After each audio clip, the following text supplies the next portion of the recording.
भागी हुई बहू। नेहा और मयंक एक दूसरे से प्यार करते थे। दोनों के परिवार शादी के खिलाफ थे, तो दोनों ने भागकर शादी करने का फैसला किया और फिर दोनों ने कोर्ट में शादी कर ली। माँ, मैंने नेहा से शादी कर ली है। शादी कर ली है? कहाँ? कैसे? हमने तो देखी नहीं शादी। माँ, हम लोगों ने भाग कर शादी की है। अच्छा जी, तो ये लड़की घर से भागी हुई है और अब मेरे घर की बहू बनेगी। अरे ना जी ना, मैं ऐसी लड़की को कभी अपने घर की बहू ना बनाऊं जो भाग कर शादी करती है। अरे मोहल्ले आस पास सब जगह इज्जत है हमारी। माँ, अगर मैं भागी तो मयंक के लिए भागी ना। और मयंक और मैं स्कूल के समय से प्यार करते हैं, इसमें गलत क्या है? तभी नेहा को ढूंढते उसके मम्मी पापा भी वहां आ जाते हैं। दोनों के गले में वरमाला देखकर नेहा की माँ बोल पड़ती है। हे भगवान, ये क्या हो गया? वो जोर जोर से रोने लगती है। नेहा, तेरे लिए हमने इतना अच्छा रिश्ता पक्का किया था। मयंक में क्या है? अरे ना तो कमाता है, ऊपर से नशा भी करता है। अरे क्यों शादी की तूने इससे? तू तो हमारी इकलौती बेटी है बेटा। अरे देखिए बहन जी, मेरे बेटे के लिए कुछ कहने की जरूरत नहीं है। हाँ, हम नहीं आए थे आपकी बेटी का हाथ मांगने। अरे कुछ नहीं करता तो कोई भूखे नहीं मार देंगे आपकी बेटी को।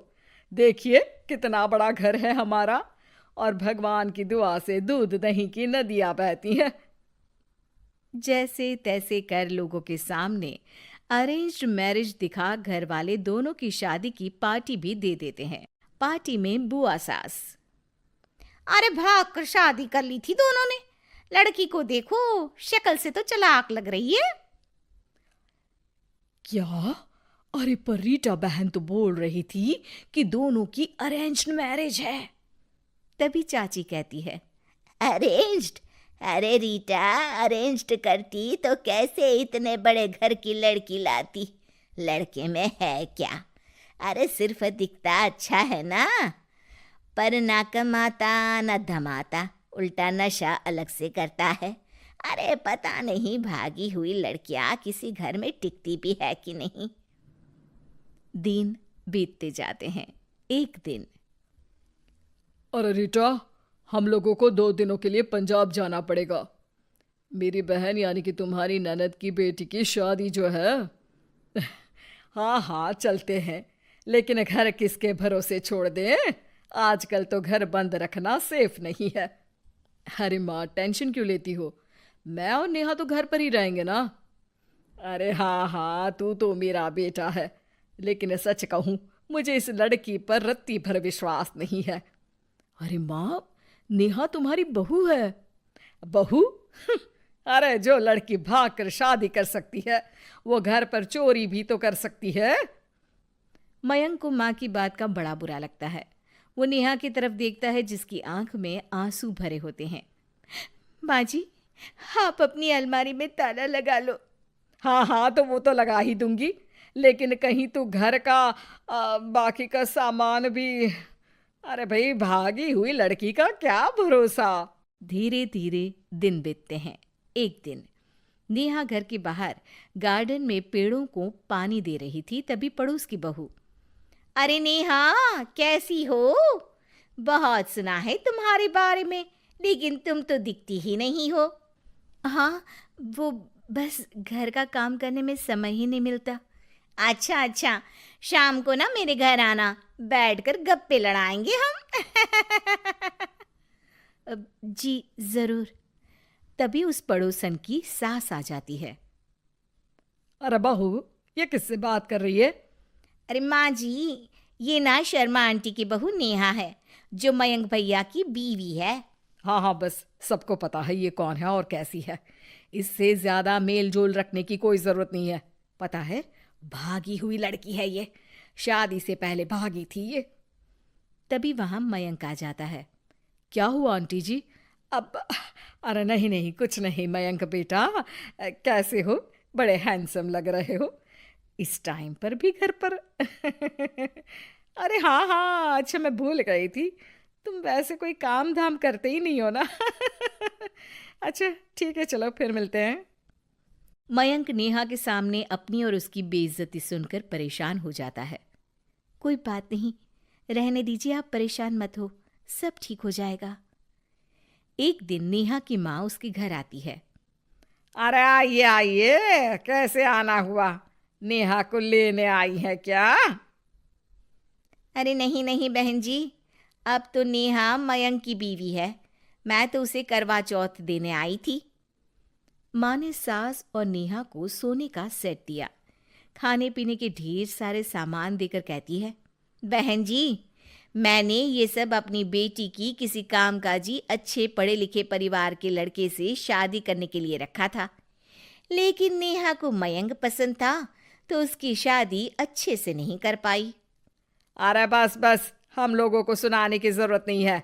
मेरे मयंक ने भी अच्छी पढ़ाई लिखाई की है। वैसे संस्कार तो दिए हैं कम से कम मैंने अपने लड़के को, वरना कौन अपनी बेटी को भागने के संस्कार देता है? आपकी बेटी ने तो भाग कर शादी की है। माँ को सास की बात का काफी बुरा लगता है, वो वहां से चली जाती है। नेहा भी माँ का दिया सारा सामान लेकर अपने कमरे में चली जाती है। एक दिन, अरे नेहा, तेरी माँ ने जो मुझे वो बड़े बड़े सोने के जेवर दिए थे ना, वो वापस कर मुझे। उस दिन तो मैंने कुछ कहा नहीं था, जरा ला कर तो दे, मैं अपनी बेटी को दे दूंगी। तभी वहां मयंक हाथ में मिठाई का डिब्बा लेकर आता है। अरे क्या हो गया, तुझ जैसे निठल्लू की नौकरी लग गई क्या? माँ, तुझे अपने बेटे पर विश्वास नहीं, लेकिन नेहा को मुझ पर पूरा विश्वास है, और अब मैं उसे समाज में सम्मान दिलाकर रहूंगा। सारे गहने बेचकर मैंने अपना कारोबार शुरू किया है। अरे वाह वाह वाह वाह, भागी हुई लड़की का भी कोई सम्मान करता है क्या? देखा, बेच दिया ना गहना। शाम को करवा चौथ की पूजा में सारे अड़ोस पड़ोस के साथ कई औरतें पार्क में पूजा कर रही होती है कि नेहा भी वहां आ जाती है। नेहा सज धज कर वहां की सभी महिलाओं में सबसे सुंदर लग रही थी। अरे अरे, तुमने भी व्रत रखा है क्या? किसके लिए? जिसके साथ भाग कर आई हो उसके लिए। तभी वहां मयंक आ जाता है। हाँ, जिसके साथ भागी है उसके लिए। आप लोगों को शर्म आनी चाहिए। एक औरत होकर एक औरत के साथ ऐसी बातें कर रही हैं। अगर नेहा भागी तो मैं भी तो भागा था, फिर अकेली नेहा क्यों जिम्मेदार हो? वो कम से कम आप लोगों से तो लाख गुना अच्छी है।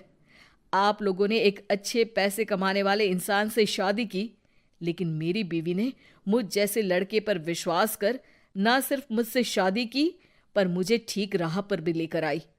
तो हाँ, जितनी नेहा जिम्मेदार है भागी हुई कहलाने को, तो मैं भी भागा हुआ ही हूं, लड़का हूं। तो इसका मतलब ये नहीं कि मैं जो करूं वो ठीक हो। सभी को मयंक की बात समझ में आ जाती है।